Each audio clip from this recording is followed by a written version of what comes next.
Today we are reviewing a brand new car from a brand new company. This is a company called Croboll. Speeds of up to 40 kilometers per hour. We will be doing a speed test so we can verify those numbers. Why is there a number 8 right here? That means you have to be 8 to be able to drive it. Are you 8? I'm 5. Oh. So that means I'm close to 8. I'm close to 8 years old because they'll turn 6 and then 7 and then 8. 3 years That's away. more than half your life.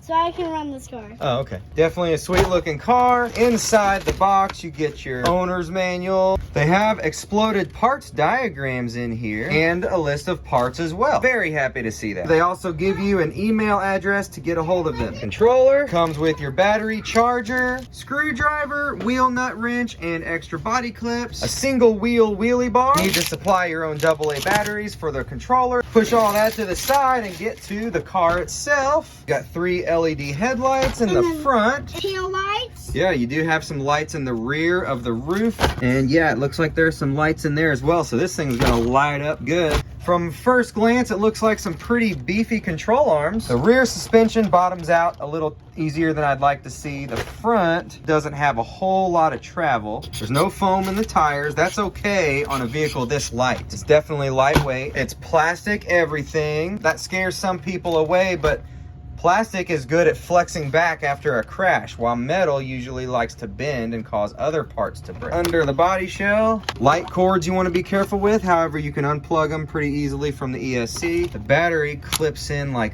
that and then swings open. And this actually came with 2 batteries. I have one already on the charger in our metal safety cabinet. 1500 milliamp lithium ion batteries. Now, along with doing a speed and performance test on the stock battery, we're also, like usual, going to do one on a similar lipo. You usually get just a little bit more performance out of it. This has what a lot of people call the tub chassis. Some other higher end cars use this design, and it seems to work well for a lot of people. You can probably tell this car actually looks like a popular high-end model as well. We have a brushed motor with a heat sink. Pretty stout looking servo with a servo saver right here. It's got some squishy bumper springs in there to help with impact. It also has plastic drive shafts. Honestly, I really haven't had trouble with plastic drive shafts, except on other brands where they use screws instead of nuts. But this one uses regular wheel nuts. So hopefully those shafts will actually be pretty stout. Besides the motor, heat sink, and some of the hardware holding this together,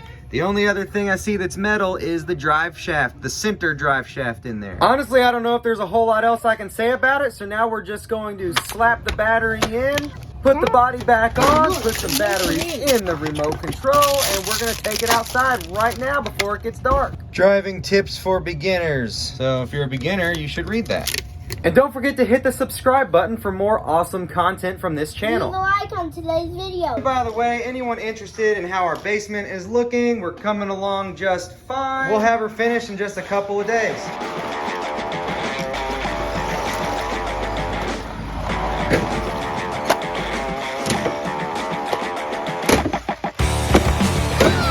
Oh, nope, not even close.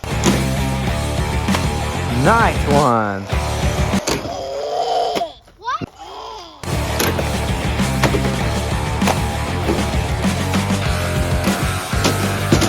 Oh, mine went right over yours. We need new screws. Yeah, but can it front flip? That totally counts. I'm gonna get one, but first, speed test. Let's see what you got. 15.7 miles per hour. That's only about 25 kmh's, not 40.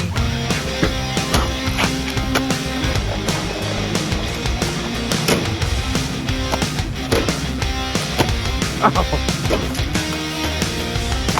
Oh.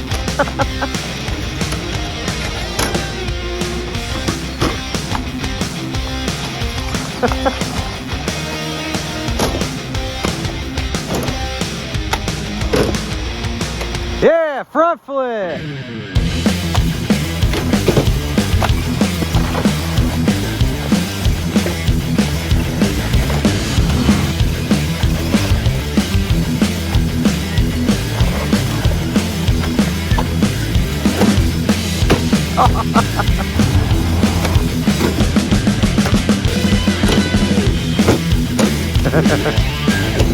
Oh.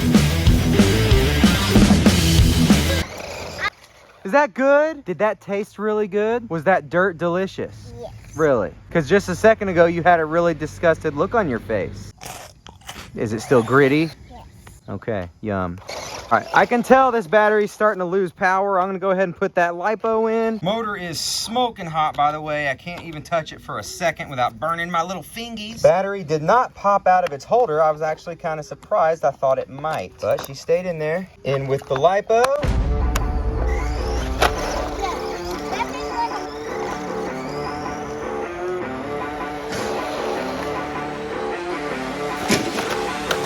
Oops.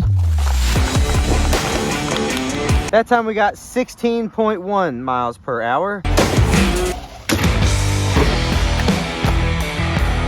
It definitely jumped a little bit further. Oh, nice. Definitely jumps a little bit further with this battery. That extra mile an hour does usually make a difference.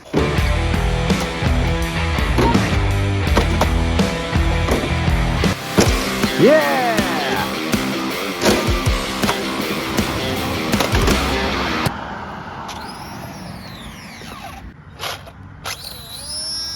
I think our pinion gear has come loose.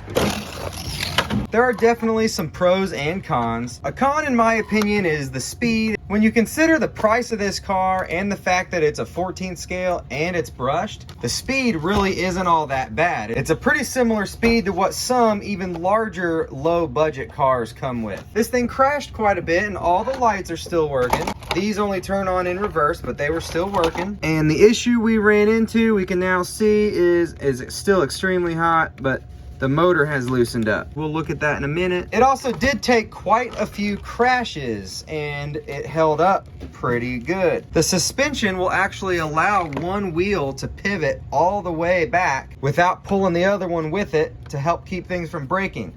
To be honest, that probably wasn't done on purpose, but if that helps keep things from breaking, I will take it. You can see how far back that tie rod goes underneath the control arm, and that's going to help keep things from breaking. This one does the same thing.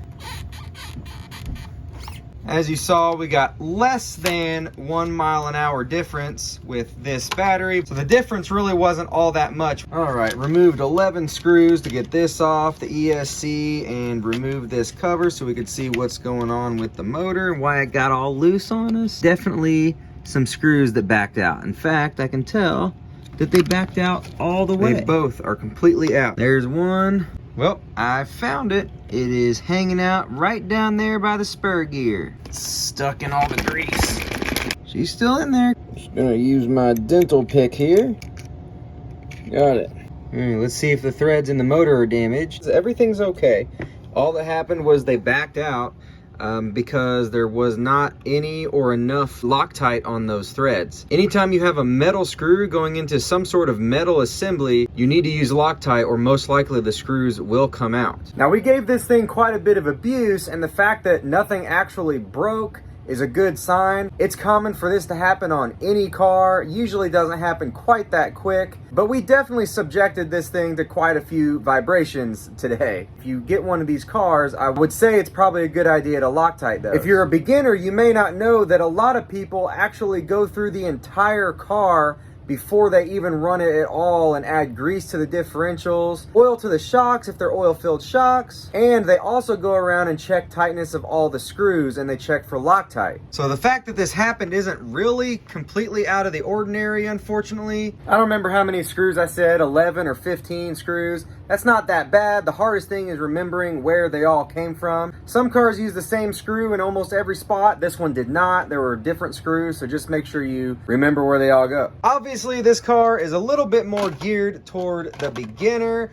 or the child. Definitely a good one to learn on, being that it wasn't all that fast. It probably won't hurt all that bad if it runs into anybody. And it did take quite a beating, which tends to happen when you're a beginner or a kid, or if you drive like us. Because it does seem like they had durability on their mind when they created this truck. You know, with things like having the heat sink, which is actually not all that common. Have that honeycomb design down on the inside of the chassis, which usually helps increase strength. That plastic tub design the whole chassis is made out of course, part of the tub's right here. I mentioned those stout control arms. So that's who I would recommend this truck for. Kids or beginner kids.